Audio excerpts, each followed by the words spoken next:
Global happenings today. We communicate. We analyze global news. Stay tuned. Hello, beautiful people. Welcome back to Global Happenings Today YouTube channel.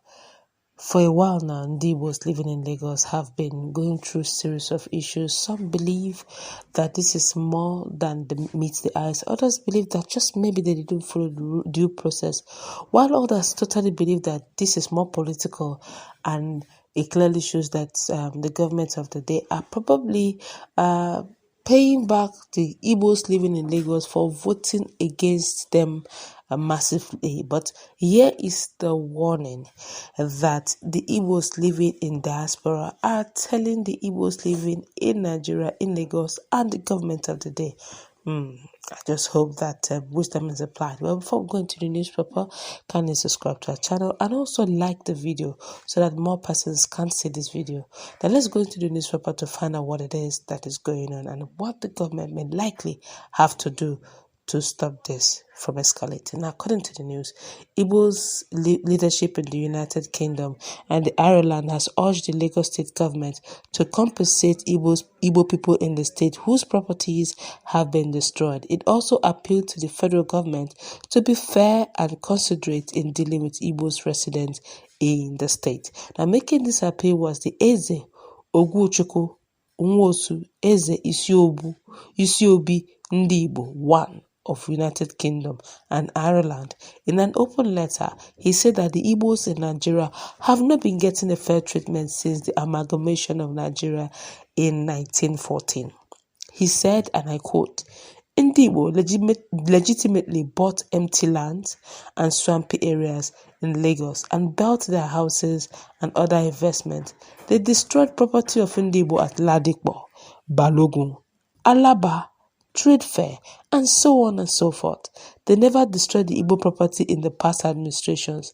This oppressive measure is being used against Igbos in Lagos with no justification. Nigerians agreed that it should be the turn of Igbo through rotational presidency, but PDP and APC never allowed it. P2B emerged against all odds in the 2023 general elections. INEC ensured that votes did not count. Two things must happen to take Igbos as partners in decision making of government in Nigeria, or let us go. Ndị Igbo want one Nigeria. We are law abiding. Allow us to do our trading because that is the only thing we can do since we are not allowed to preside over the affairs of this country. If you want Ndị Igbo to leave Lagos, let the federal government peacefully quantify Igbo property in Lagos and settle the owners. Stop using the federal might to fight Ndị Igbo.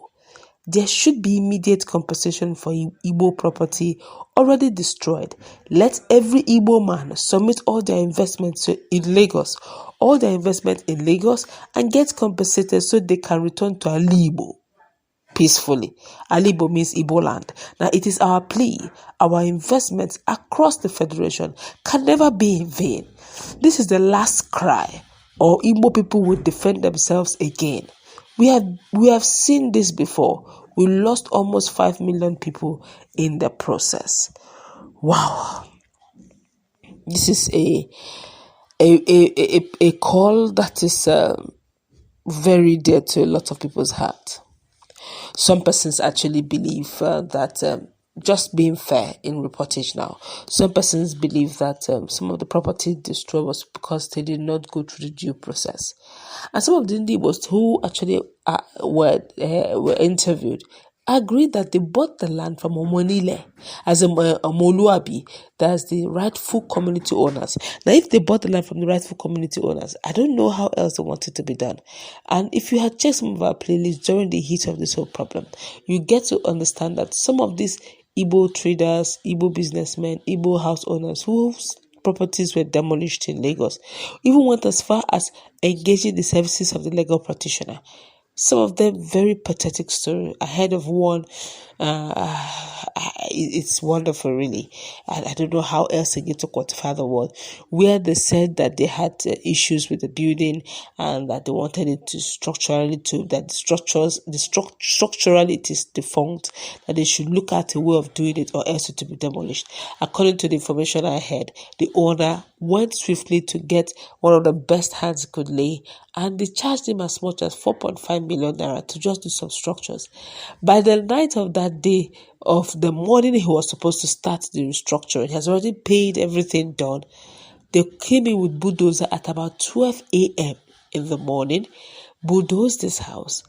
He said by the time he could, what's going on? I just finished paying for the renovation. They had to move out, really, so that the structural renovation can take place, based on the fact that he doesn't want his whole property to go down. They said these are the structures that is acceptable and his own did not meet the line. So he left with his property. To make matters very terrible, they said they came in at about 1 a.m. or 12 thereabouts. Bulldozing said 2 days after, structures were coming up. And he doesn't know who to cry, he doesn't know who to meet, and all that. And, the whole thing, I don't know, because this time around, it's, in a country where you don't know who to meet literally, and the people who you may tell you to go to the top, go to Abuja, your matter is being settled in Abuja and all that. I believe it will lead to anarchy of some sort. I believe that if they have they have their CFO, certificate of occupancy, I don't think it should be trashed. I think if there's any issues at all, whether it is not properly issued or it was bypassed, then it is the agents, the officials in that agency that they should actually tackle. Officials in that agency, they should be the one to be penalized, because if these guys openly and boldly hold certificate of occupancy, if you term it fake, find out who signed it, find out which agent official gave him, then trace the agent of official who gave him that certificate of occupancy. If it's an official in that place, then it should be duly dealt with, and all the compensation should be paid by the official. Even if it means booking a bank loan, salary account, on the salary account, that he will pay it for life, then it will teach him a lesson never to do anything fraudulent with the agency's name. But in a situation where it is actually the house owners that have been made to pay for the crime they didn't commit, they paid this, they paid that, and for you to say it is fake, is it their business? Somebody said they should do due diligence. How else again do you want it to be done? That they went to the right agency and they paid their dues and all that, and you're still telling them to do due diligence. How again? Now, if you're saying we're looking for investors and the one you have, and you're scaring them with the laws cannot protect them, the laws cannot guide them. How do you think others will want to, invest? Now, with all this demolition that is going on in some of these places, in Lekki and all that, how do you think other Igbo men who would love to, Lagos is a beautiful place, they would like to invest, how do you think they want to come and invest? They will halt their investment. Even other tribes will want to become careful, because they don't wake up one day too and begin to face other people. So they be very careful. I think it's a bad signal, if you ask me. This is just personal. And now, the Onyanyala 1 year is beginning to come into play, because Igbo in diaspora are saying Onyanyala 1 year. This has happened to Igbo in Lagos, and they're thinking home, think home. And if they think home, I can assure you, yes, the land mass may not be big enough to occupy Igbos, but I can assure you, if the monies they have, they decide to use, the businessmen put in their money together to dredge and make the seaport work.